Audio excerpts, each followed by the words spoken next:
Hello and welcome to the Locked On Red Sox podcast. I am your host, NESN's Lauren Campbell. Happy Monday. Thank you for making Locked On Red Sox your first listen of every single day. Today is a very, very special episode. I am going to introduce my brand new co-host, Jake, and I will do that in just a few minutes.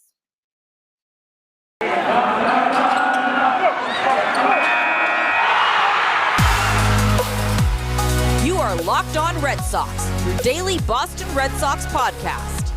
Part of the Locked On Podcast Network, your team every day.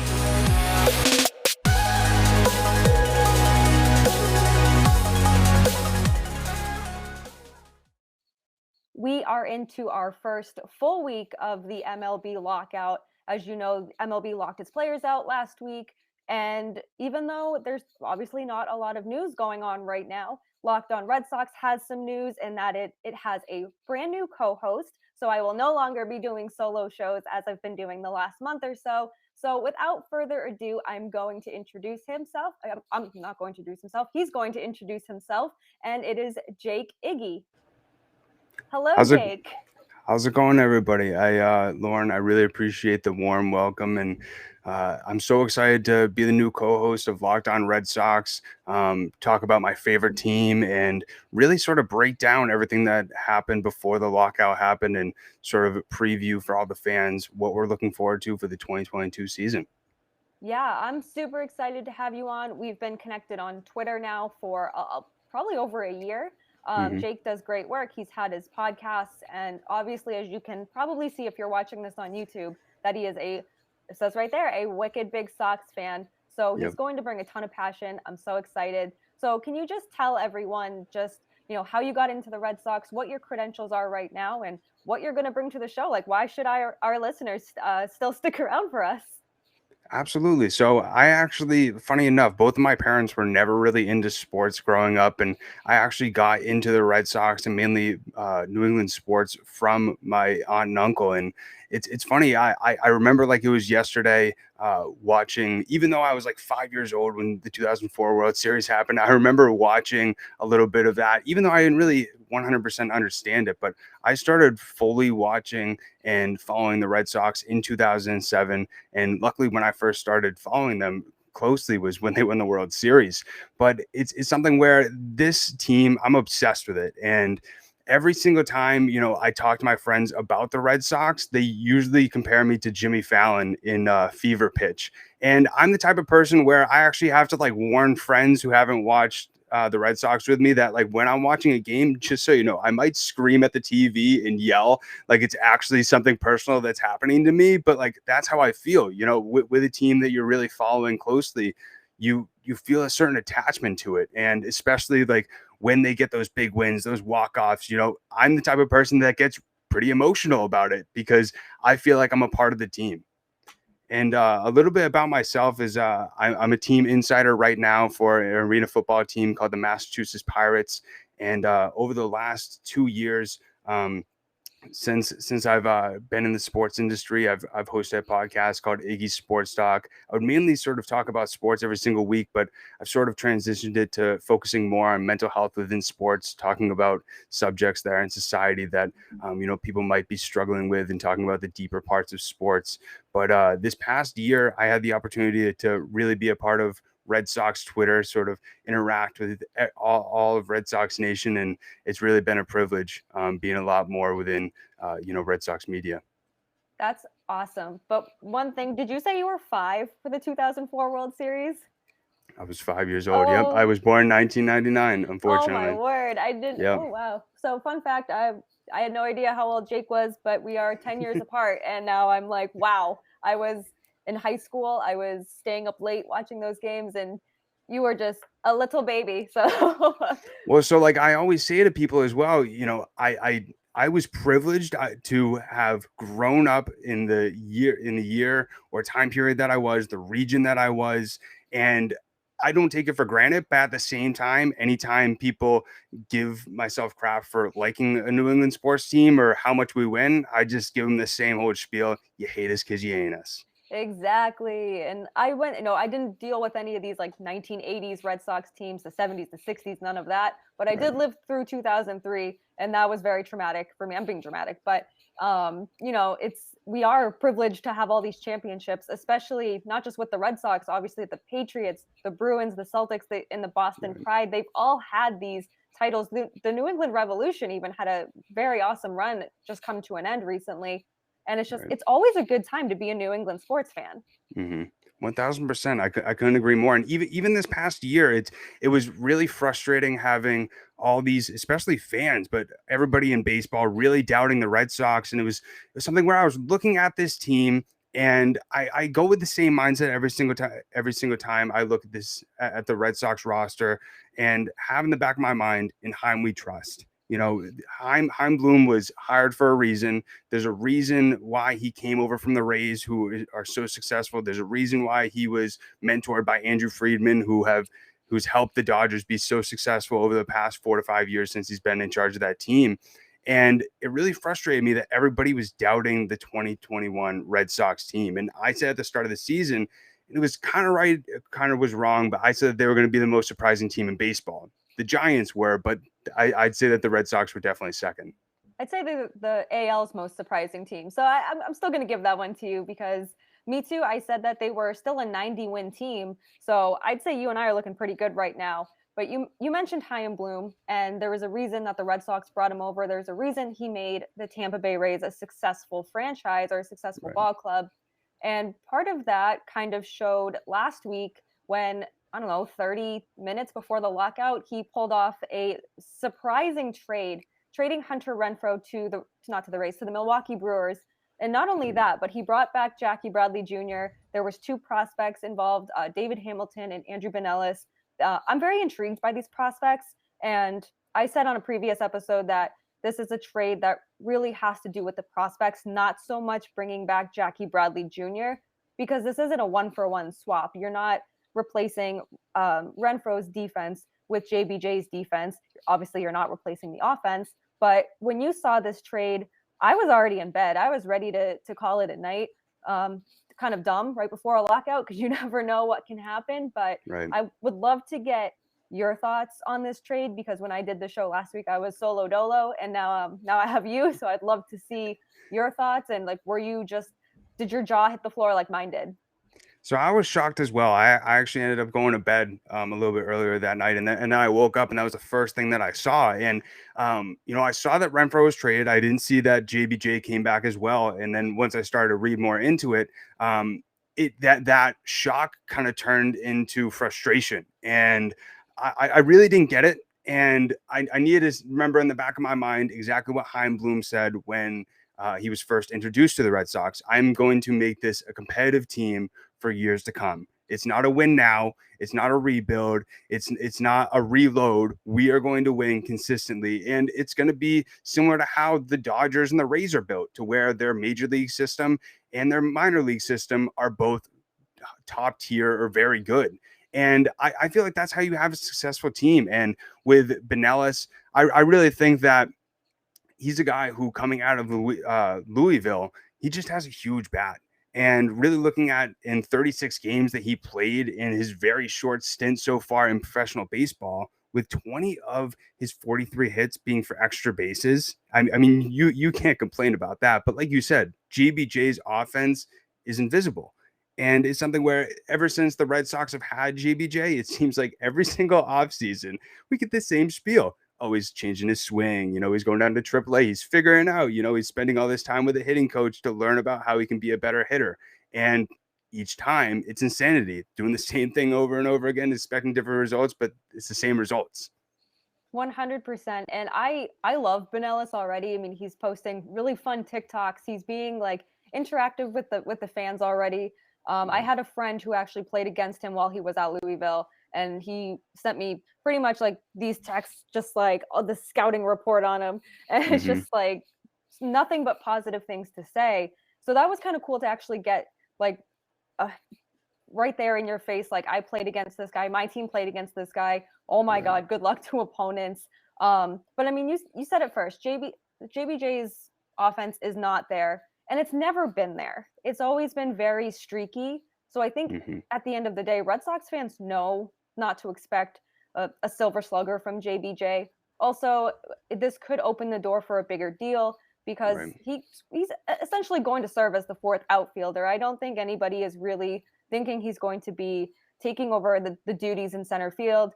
Then you have Kike Hernandez, who gives you versatility, but there's a lot of there's still a lot to question, and there's still a lot of question marks surrounding this team, especially now. You make this move right before a lockout, and you have more questions, I feel, now than you did before. I couldn't agree more. And, all everybody thought when this move was made is, okay, so that means that Schwarber's coming to the Red Sox. But it's not for sure because we don't know what's going to happen until February, or who knows when this lockout is even going to end.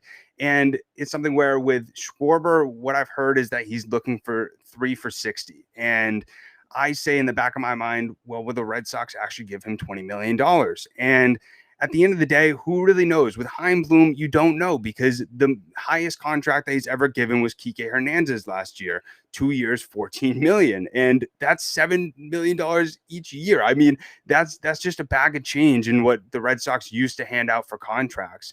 But you said it perfectly. That this was mostly just a prospect hole, and I feel like what Chaim looked at was, I don't really think that he saw Renfroe repeating his production that he had this past season. And he could use this opportunity when Renfroe's value is as high as it is to, get a few prospects and maybe bring back an old friend like JBJ. Yeah, I think it's still a good trade. I'm still very surprised by it. And it's just, what kind of took me the most by surprise was this happened a year after they did not want to resign him because, I don't want to say he doesn't make a difference because 2018, he was in the postseason. He obviously was fantastic and he was winning MVPs in the postseason. So you don't want to say he doesn't make a difference, but he's not that big name. He's not that player that Red Sox fans were hoping for, especially with how robust that market is. And you go out and you make a trading one of the better players from your team last year Right. for somebody who couldn't even hit 200. Exactly. And it's not even like it was a salary thing either. Renfroe was supposed to be making 7 and JBJ is bringing over a salary of like 11. And it's something where as well, you had sort of these missing pieces out in the outfield. You didn't really know where things were going to go. Even if the Sox did sign Schwarber back, was he going to play first base majority of the time, or would he be in the outfield? And especially with Verdugo only being able to play left field, it kind of puts you in a bind. And the other thing is, you had to kind of trade Renfroe. You had to with the 1-year deal. If you traded Verdugo, everybody and their mother would be saying that the Red Sox lost the Mookie Betts trade. So you can't make that type of deal. And also you can't replace Verdugo's types of energy. But it's something where with the JBJ thing, he knows the franchise. He understands the coaching staff. And I feel like as well, Chaim Bloom had it in the back of his head. And he also probably talked to Alex Cora about this. Let's look at what JBJ didn't do well with the Milwaukee Brewers and figure out how he did things well over here in Boston and trying to correlate the same thing this past season or this next season. There is still so much to get to in our first episode together as co-host. We will do all of that in the second and third segments of Locked On Red Sox. But first, I do want to tell you about DirecTV Stream because does this sound familiar? You've got one device that lets you catch the game live, another that lets you stream your favorite shows, you're watching sports highlights on your phone, and you've got your neighbor's best friend's login for the good stuff. I don't know about you, Jake, but I feel like I just got called out. Well, I want to tell you about a simple way to get all that entertainment you love without the hassle and a great way to finally get your TV together. It's called DirecTV Stream, and it brings your live TV and on-demand favorites together like never before, so you can watch your favorite sports, movies, and shows all in one place. That means no more juggling remotes and no need to buy another device ever again. And the best part, there's no annual contract. So get rid of the clutter and get rid of the confusion and get your TV together with DirecTV Stream. You can learn more at directv.com. That's directv.com. Compatible device required and content varies by package. Welcome back to the second segment of the Locked On Red Sox podcast. Thank you so much for making Locked On Red Sox your first listen of every single day. So the Red Sox, as much as people were kind of disappointed by the moves they made, they still made a good amount of moves, and more moves than I was expecting. The biggest ones obviously were Erod not re-signing, trading Hunter Renfroe, but also some maybe under the radar moves were signing James Paxton, Michael Wacha, and Rich Hill. So now, no, that doesn't complete your pitching rotation and your bullpen, but those three certainly could help. I'm the most intrigued probably by Rich Hill because he's going to be 42. He's been with the organization 7 times. We know what he can bring to the table. Do I think he's a solid replacement for Erod? No. Do I think any of these pitchers are solid replacements for Erod? Probably not. But Rich Hill definitely piques my interest a lot, as does James Paxton, because he's probably not going to be ready by April, assuming the season starts on time. He could miss all of 2022 realistically. But for me, I'm very intrigued how they handle James Paxton more than I'm like intrigued by what he'll be able to do in 2022. But you haven't gotten a chance to like share your thoughts about these signings, kind of what you think of them. Where do they fit? Are they all going to be starters, relievers, a mix of the few here? I mean, when I first saw these, I mean, obviously it started with the Michael Wacha one. I'm like, really, Heim? This is what we're starting off the offseason with. You got John Gray out there, you got Marcus Stroman out there.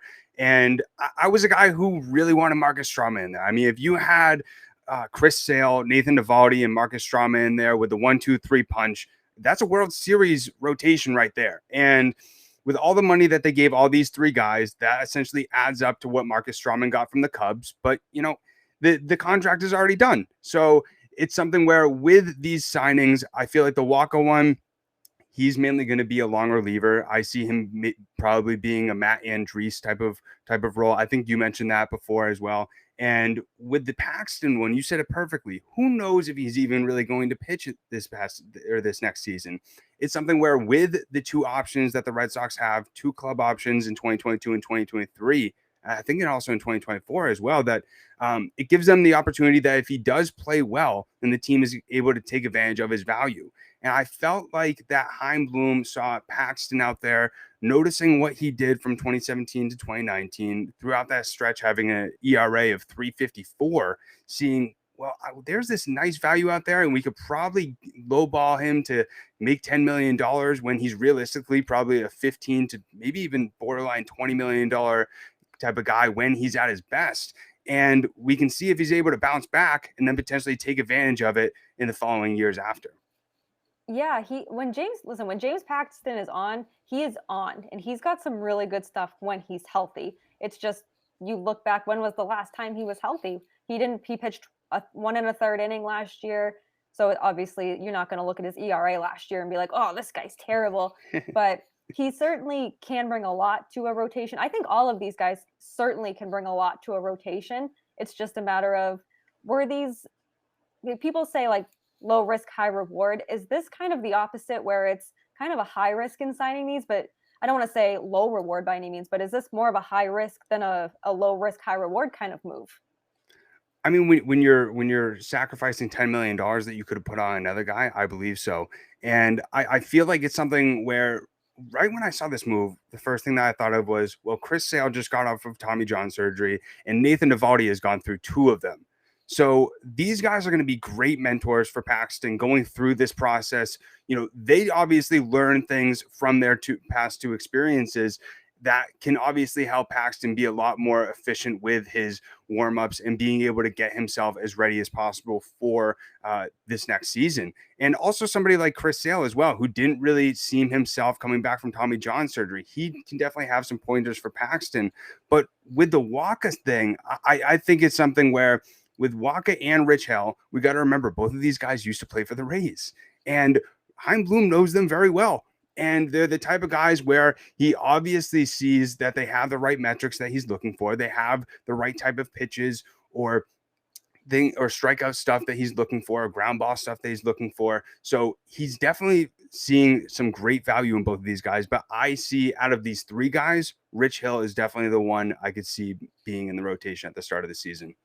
That's a really good point you bring up about Sale and Eovaldi being mentors. I never really thought of it that way, especially Chris Sale, who had just gone through the Tommy John surgery and the recovery, and really understands kind of what exactly James Paxton is going through right now. And Hmm. also, the Red Sox are kind of taking the Nate Eovaldi approach with James Paxton that the Rays took with Eovaldi, just kind of hoping it pans out at the same as Eovaldi, because he ended up evolving into a very dominant, reliable pitcher who the Red Sox so desperately need right now.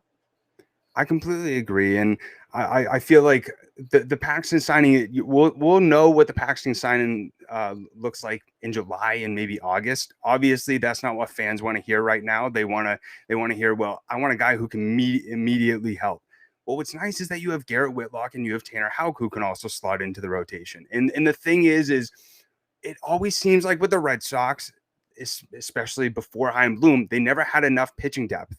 And it was always something where somebody either got injured, somebody had to be out, and especially now with the COVID factor. I mean, we saw what happened in August. I mean, there was mostly AAA guys who was pitching. So who knows? These guys could come up huge at the end of the day if the Red Sox potentially get another COVID outbreak. But with the Rich Hill thing, if you're looking at the 42 age thing and really just making your opinion on that, realize that this guy had a 3.84 ERA last year. He's been really good throughout the time he's been in his late 30s. And so don't allow the age to fool you. Yeah, I think people will be turned away by the age, but just think of him as MLB's Tom Brady, and then you guys will be fine. It's going to be just fine with Rich Hill. Like you said, Garrett Whitlock, Tanner Houck, they can slot into these roles. The Red Sox have a lot of options, and another option they are looking at to kind of add to the logjam of outfielders is Seiya Suzuki. And I'm sorry if I'm saying his first name wrong, but the Red Sox, according to Sean McAdam, are the most aggressive in pursuing him and trying to sign him. Obviously, right now at the lockout, you cannot trade, you cannot sign, you can't do any of that. He played a lot of right field, which I think would be good for the Red Sox. I think that you want to keep JD Martinez out of that outfield as much as possible when you can. Obviously, with interleague play, that's going to be a little bit more difficult. He's won 4 Gold Gloves in Japan, which is, I know that the Japanese league is much different than MLB, but still 4 Gold Gloves is 4 Gold Gloves. And it says that he led Japan this season with batting average, WAR, weighted runs created, and he's only 27. So he's projected to make $55 million over 5 years. I think that's not that bad for somebody who has a resume like Suzuki. I completely agree. And the thing is when I read that he mainly played right field in the Japan League, all I thought is, well, fans are going to think, well, right field in Japan isn't right field at Fenway. And I get that. I completely understand. But his scouting report says that he has plus speed and his arm is one of the best in the Japanese league. And when you hear that, I mean, all I think is a faster Hunter Renfroe. And if Hunter Renfroe in his first year can play as well in right field as he did, even though he did lead the league with 12 errors, I understand that. But when you have a guy like Suzuki who has won 4 Gold Gloves in Japan, that has to intrigue you. And with all the stats about his offense, obviously that reminds you of a second coming of Shohei Ohtani. But the one thing that I did think of with all this talk about Japanese players coming in, really made me scared about how when Yohan Moncada first came over to the league and really broke the league open, and then the Red Sox decided to sign Rusney Castillo. I'm not saying that this is going to happen. I'm not saying that if the Red Sox sign Suzuki, it's going to blow up in their face and be a Rusney Castillo thing. It's just don't allow the hype to really get you all excited. Look at the scouting report, look at the stats, and assess it from there. But I was very happy with how much interest, you heard tons of the big teams talking about Suzuki, that the Red Sox have been the most aggressive. And I like this. Like I said, I know it would be a logjam of outfielders, and I know that not always when players come over from Japan, they don't always take into the MLB as well as they did in Japan for a number of reasons. Right. But apples to oranges here with pitchers to outfielders. But Daisuke Matsuzaka, and you mentioned Ohtani, so there is recent-ish with Matsuzaka. There is some success there. Obviously, Ohtani, he's just a phenom. I don't think anyone's ever going to be able to do what Ohtani is doing for many, many years to come. But I think this would be smart for the Red Sox. I think he's affordable, and I think that's one big thing. But I also think a lot of these trades and signings kind of indicate that the Red Sox will go over this luxury tax threshold. But I mean, 5 years is a little bit long for me. I'm a big person, like 5 years, like the max. I'm not big on these 8-year, 9 years, double-digit contract years. Forget about it. I'm not big into those for a number of reasons. But 27, that's not old by any means. It's getting older in terms of athletes, but you can lock them up for 3 to 5 years. I think the Red Sox should continue to be aggressive and try to get this guy on the team. I couldn't agree more. And with the $11 million each year, you kind of compare that to Schwarber, and you're sort of getting a plus fielder and a plus hitter, a dual threat. And you're not really getting that with Schwarber, even though he was great for the Red Sox at the end of the season, has familiarity within the clubhouse. But, you bring up the 27 age, and I see, anytime we think about a guy going into his prime, it's usually 27 to 32. And so with that 5 years, that's what you're getting. You're getting this guy in his prime.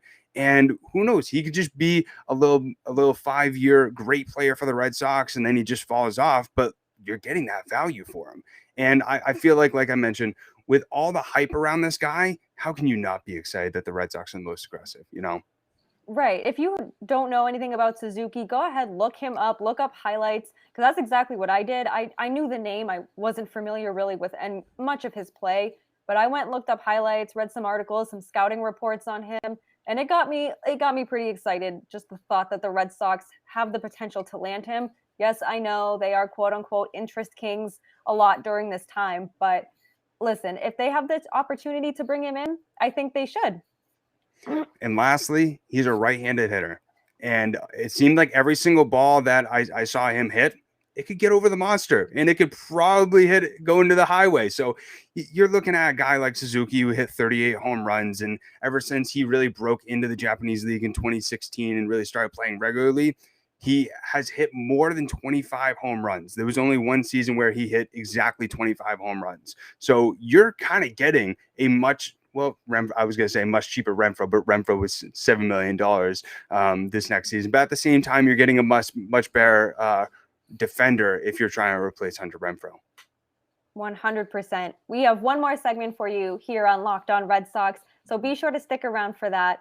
But first, I need to tell you about Built Bar. You know me by now. I love Built Bar. I love telling you about Built Bar. And now that it's the holiday season, grab the protein bar that tastes just like a candy bar, or even better than a candy bar. Built Bar is filled with so much holiday goodness, rich with decadent flavor, and it's covered in chocolate.